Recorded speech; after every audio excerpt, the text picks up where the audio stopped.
Dober dan. Znašla sva se v vrtincu referendumov in predvolilnih priprav in spodbijanj legitimnosti, legalnosti in ustavnosti datuma volitev pred ustavnim sodiščem. Referendum morava najprej rešiti. Ja. Ljudsko glasovanje, drugo v tej sezoni in še zdaleč ne zadnje, prvič po novih pravilih, ki predpostavljajo, da mora na volišče priti petina volilnega telesa, če ne bi bil referendum veljaven. Jaz sem tle težavo. Poslušam zagovornike novele referendumskega zakona in nasprotnike arhivskega zakona, pa nasprotnike novega arhivskega zakona, pa se mi zdi tako, kot da ne bi govorili o istem papirju. In tako smo v situaciji, ko poslušamo glas pro in glas kontra in iz tega dvojega ne moramo izluščati nič. Imaš ti sam pri sebi že razčiščeno, kaj boš počel na referendumu? Ja, mislim, da imam že. Se pa s tabo strinjam. Jaz sem prebral tisto brošuro, ki so nam jo poslali volilno. Vse v nabiralnik. V nabiralnik in tisti je ena taka latovščina, da se res težko razume. Ker to samo razveljavljamo to, delamo to, zdaj je pa tako. Nekih bistvenih razlik ne zaznaš, če se res temeljito ne poglobiš, potem greš gledati in poslušati referenčne mnenja. To smo pa bolj odvisen od političnih razlag in pobud. In se mi zdi, da pri tej zadevi točno samo za to gre. V bistvu ta referendum nima, se mi zdi, popolnoma nobene blage zveze z vsebino tega zakona. Jaz mislim, da popolnoma nobene. Jaz sem poklical enega znanca, ki je strokovnjak, ki je res strokovnjak za te stvari in je čist popolnoma, politično nezainteresiran za karkoli drugega kot za vsebino.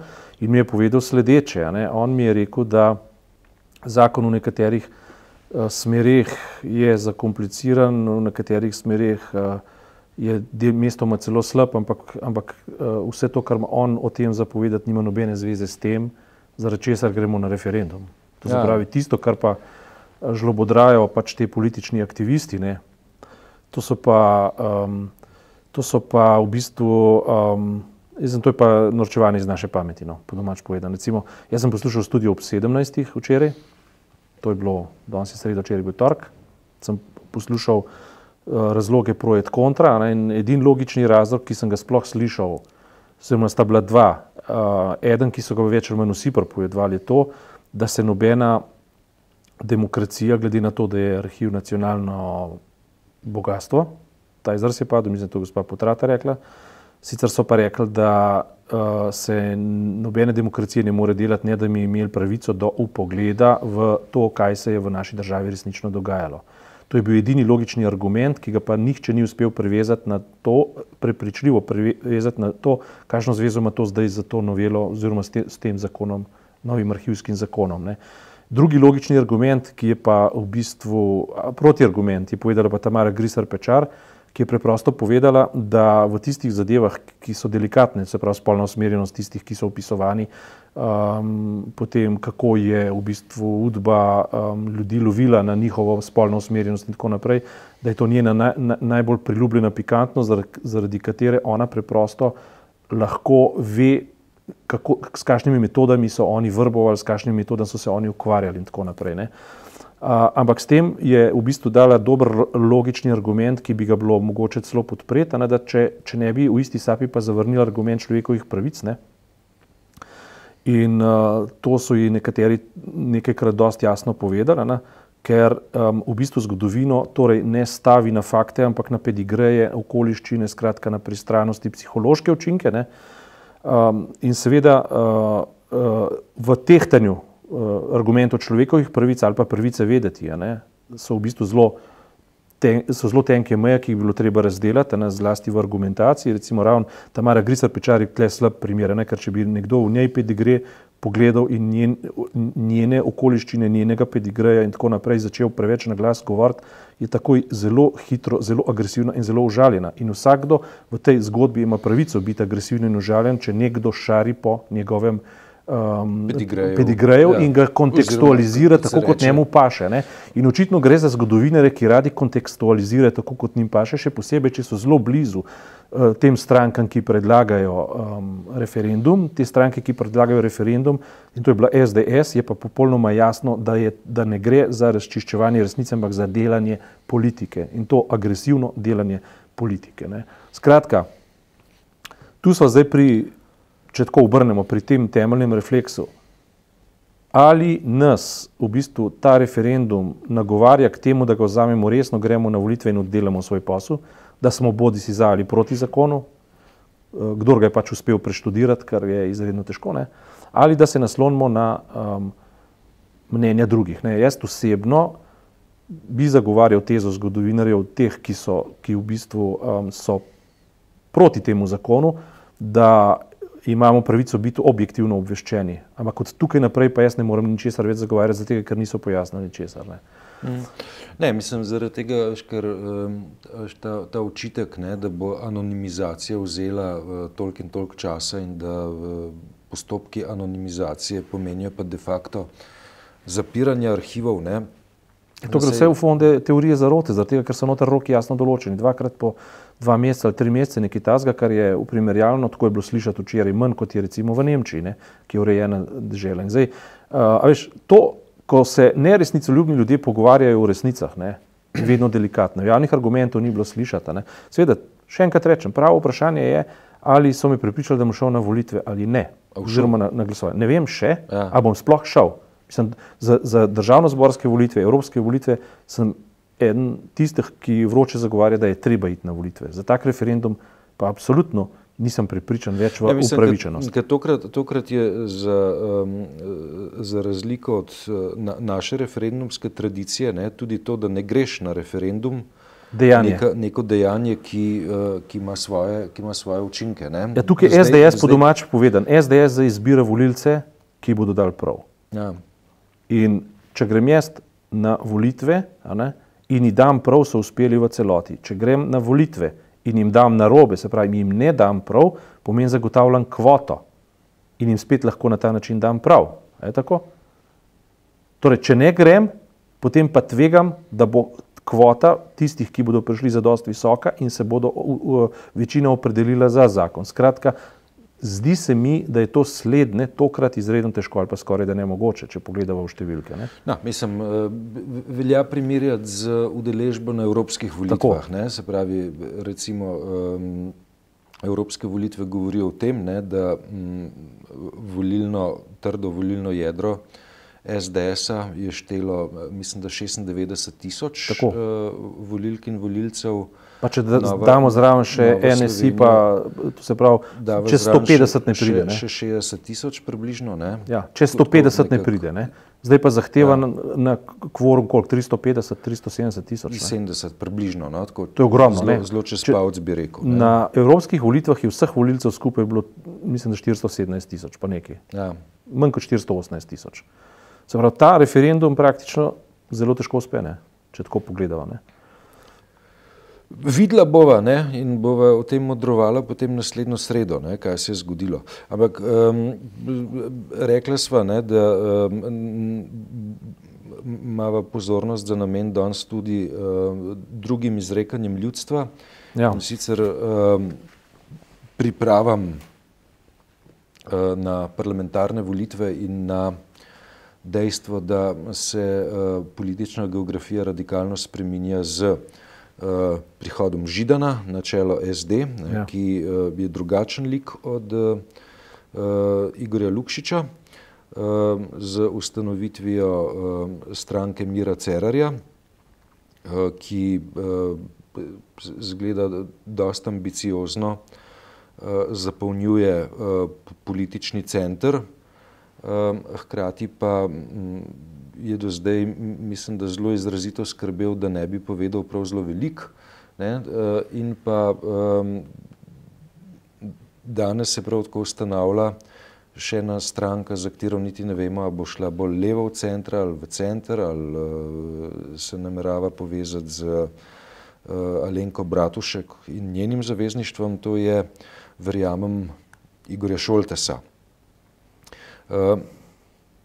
Cerarja si spremljal, a se strinja z mano, da prav zelo veliko o tem, kaj kani početi, če bo prevzel oblast, pa ni povedal. Se strinjam. Je pa to mogoče zelo dobra taktika, ker...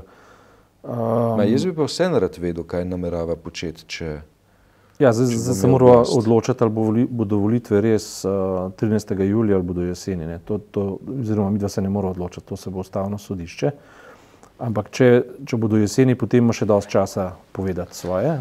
Prva pobuda je že šla, Andreja Magajna in Vilija Kovačiča na Ustavno sodišče, kolikor vem, jutri na Ustavno sodišče pobudo naslavlja nekaj občanov, ki hkrati vodijo tudi izven parlamentarne stranke, ob tem pa zadevo servisira tednik Mladina, z neko kar zanimivo in ekstenzivno argumentacijo, ampak več bo jutri znano, ko bo to gradivo tudi predstavljeno, izročeno ustavnim sodnikom. Ja, mislim, kakorkoli že se mi zdi nekaj bistveno. In sicer, oziroma bistveno pozitivno. Pozitivno je v tej novi politični stvarnosti to, da lahko gledamo ali pa da lahko upamo na stranke, nastajajoče stranke, ki gledajo na slovensko situacijo skozi perspektivo ali pa prizmo dobronamernosti. To jim dam v izhodišču. To dam Šoltesu, to dam Cerarju in to dam Bratuškovi. Ti, ki na novo nastajajo. Zasedajo v bistvu, druga ugotovitev, da zasedajo prostor, ki je pač sredina, en je strogem centru, recimo Cerar, drugi levo od sredine, to niti ni pomembno.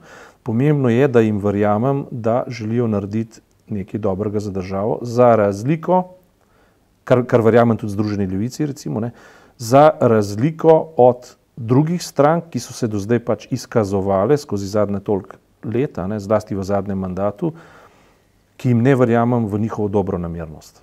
Zato, ker so imeli možnost žrtvovati svoje interese v korist države, pa tega niso storili niti enkrat. To je prva ločnica, za katero mislim, da so te volitve lahko zelo dobre in verjamem, da tudi ne načrtovane, ker mimogrede tudi predsedniku države absolutno ne verjamem v njegovo dobronamernost. Mislim, da je svoboda govora zadosti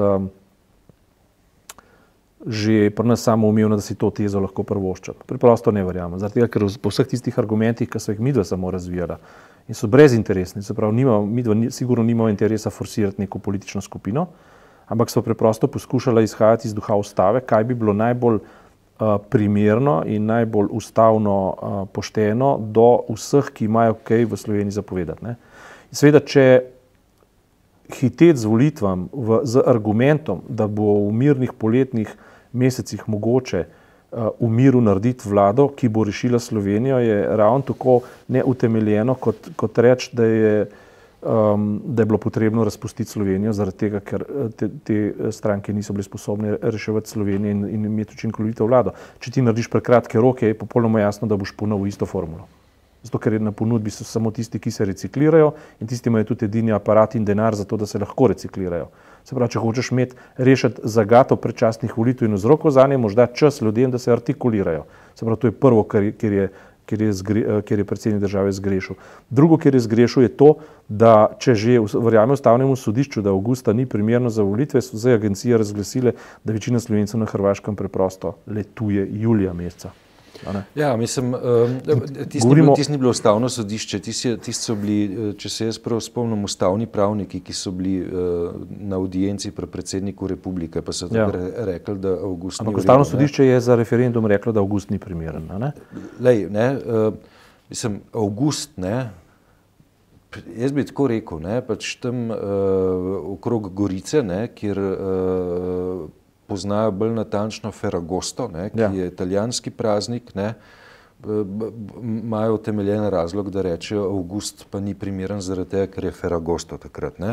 Ampak mi gremo julija pa malo avgusta, ne, na dopust. Ne. Zdaj so prve številke na mizi. Tam so na eni od televizij pač naredili neko projekcijo, so gotovili, da je 350,000 Slovencev julija na dopustu. Ne. Plus dodaj vse tiste, ki imajo na Hrvaškem nepremičnine in ki bivajo nekaj tednov v teh nepremičninah. Ne? In teh nepremičnin je pa tudi nekaj 10,000, ne? Istra in Kvarner in otoki. Ne? Tako da... Skrajno neprimerno, skratka. Ne? Ampak zdaj, če se vrneva nazaj na geometrijo, ne? Politično, se mi zdi, da je nekaj razlogov za optimizem, to čisto načelne narave. Ne? To se pravi, pojavljajo se ljudje, ki v javnosti uživajo verodostojnost in ki izkazujejo in se jim verjame v njihovo dobronamernost. Ne? To se mi zdi zelo dobra novica. Ne? Ja, ampak jaz bi vsem od njih hotel slišati, ne, mislim, dobro, lej, so se ravno ustanovili, ne, organi strank še niso razpravljali prav intenzivno, ne, ampak tisto, kar pričakujem v naslednjih 14 dneh, 3 tednih, mesecev dni, pač odvisno, kdaj bodo volitve, da njihova retorika ne bo temeljila zgolj na tem, da so dobri ljudje in da so pripravljeni povezati Slovenijo, pač pa, ne, tisto, kar me zanima, je, kje so pripravljeni tudi ločevati. Ločevati v smislu, da je po 25 letih parlamentarne demokracije, tako čez oko, čez palc, ne, čas tudi, da se artikulirajo razlike in da se pove, na katerih točkah si pa nekdo ne predstavlja sodelovanja. Ne. Lej, Evropska komisija je razširila seznam očitkov v Republiki Sloveniji na točko premalo zavzetega boja proti korupciji. Ne. Nisem prepričan, ne, veš, a so vse stranke, ki gredo na volitve, pripravljene radikalno zastaviti vse energije, ki jih imajo za to, da bi se korupcija v Sloveniji zmanjšala. Ne. Vse doslej znane, sigurno ne. Tiste, ne. Zdaj, te, ki prihajajo, bojo pač morali izpeljati svojo volilno kampanjo in podeliti ljudem svoje obljube, potem bodo seveda prišla prva razočaranja, ampak v teoriji prigodnosti ali kontingence, ne, da se pa da videti nastavke tega, čemu rečemo v taroku premešane karte. Ne. Skratka, kako se bodo premešale karte, danes nihče ne ve in tudi snovalci tega blitzkriga predčasnih volitev verjetno danes niso več prepričani, da bodo volitve učinkovale tako, kot so si oni zamislili, ali tako, kot si oni predstavljajo. Celo mislim, da ne bo tako. Ne. Seveda je v zraku še velika neznanka, ne, ali bo Janez Janša šel v zapor ali ne. To je velik politični XY na teh predčasnih volitev. Ne. Ampak kakorkoli že, se mi pa zdi, da bodimo naiven, se bo zgodilo natanko to, ne, da bodo ljudje prihajali na volitve, povedali so, da bodo volitve naredili abstinenti. Ne. Se pravi, tisti, ki nagovorijo abstinente, je za njega bolj pomembno, da jih nagovori z vtisom, kot z programom. Ne. To se pravi, on mora na njih narediti vtis, da je toliko dobro nameren, da bo v njih vzbudil upanje do take mere, da bodo dali pot pod noge in šli na volišče, kar sicer sploh več ne hodijo. Ne. Mi se zdaj pogovarjamo o 20% volilnih udeležbah, a ne na referendum.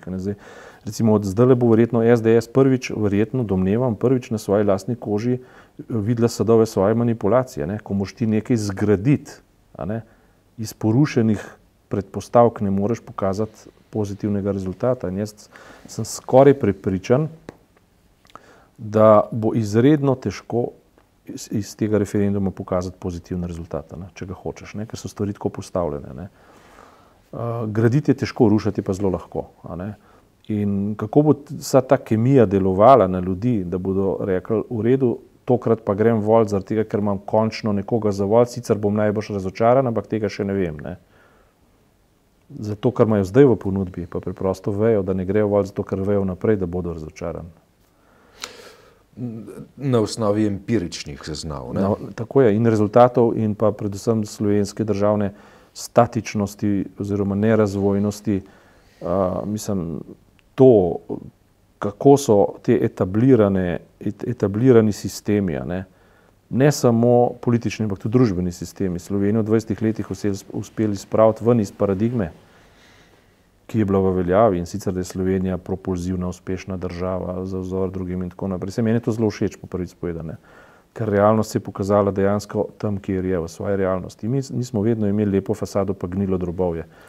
In je prav, da začnemo graditi nekje, ampak čas pa že je, da se kvalificirajo zidari, gradilci pač tega sistema, da se gradniki identificirajo in da se vsi preprosto priznamo, da je treba na nov pozidati to državo. Mislim, zelo preproste stvari so to. Ti, sem prebral, da so zjutraj aretirali župana Benetk zaradi korupcije. To nisem prebral. Ki je sklenil oziroma koruptivno je vodil, kot kaže, gradnjo protipoplavnih nasipov. Tam so bile milijarde, v igri, ne? Ampak, kar je omembe vredno, je to, da Benetke so se začele potapljati 500 let nazaj, ne zdajle, ne? Ampak zakaj, ne? Začele so se potapljati v tistem trenutku, ko je etablirana elita benečanska, trgovska, zablokirala prodor novincev na sceno. So onemogočili prodor novincev na sceno. In tale volilni datum, kakršen ga imamo, pravzaprav to. Ali bomo preprečili novincem, da pridejo na sceno ali ne. In to je vprašanje, ki je pod črto zastavljeno tudi ustavnim sodnikom. A bomo novincem nagajali priti na sceno ali ne? Ja, ustavni sodniki so uspeli pretegniti poglede nase. Za politiko in tako kot, kako naj rečem, zdaj morajo nekaj zelo prepričljivih argumentov dati na mizo, bodi si v zvezi z kršenjem človekovih pravic pri Janezu Janši, ker to je edini vidik, ki ga oni smejo zastopati, čeprav razumem, da dokažejo v primeru oprostilke, to se pravi v primeru, da zavrnejo sodbo, da dokažejo, da so bile nad njim kršene temeljne človekove pravice. Bodi si pri teh volilnih datumih, ker če je avgust neprimeren za referendum, ne vem, zakaj bi bil julij primeren za državnozborske volitve, to mi ni čisto najbolj jasno. Poslušava, kaj bo rekla Beethovenova. Ja. Nedokončana.